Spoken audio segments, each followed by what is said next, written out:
A revolutionary program took off right here in Bangor. It involves high school students launching an impressive space project while contributing to the future of space in the state. Sierra Whaley takes us there.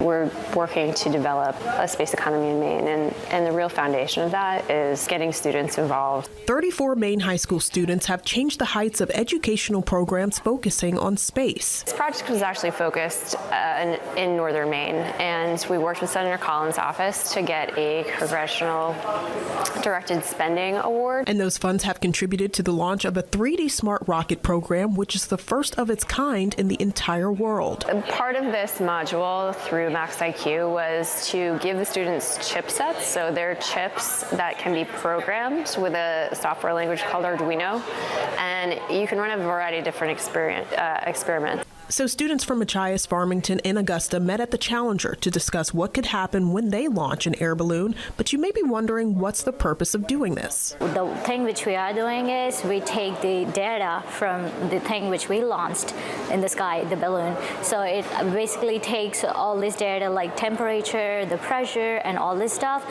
Then you analyze the data which you have, then find the trends. And this project can predict what can be grown in certain climates, how architecture can be conducted, and more. It's just fascinating, like space in general, like just something that it's infinite and we don't understand it 100% at all. And one key factor that experts want students to know is that you don't have to be an astronaut. In fact, when it comes to working in space, the sky is not the limit.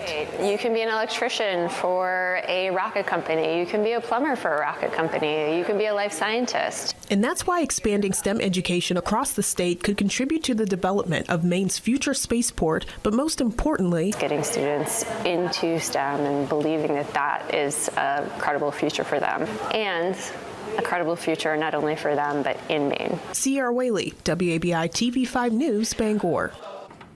Yeah, that's pretty cool. I'm a little bit older than you, but when I was a kid, maybe you had these too. We had those little pump rockets that had water in them, and how you get them to go. Or you had that's a little more advanced. Or you had the ones where you jumped on the little air pocket and shot it off into the sky. Yes, that's right. I didn't have this newfangled technology. They're a little ahead of us. These youngins have. Yeah, that's right. Good for them. Yeah, but.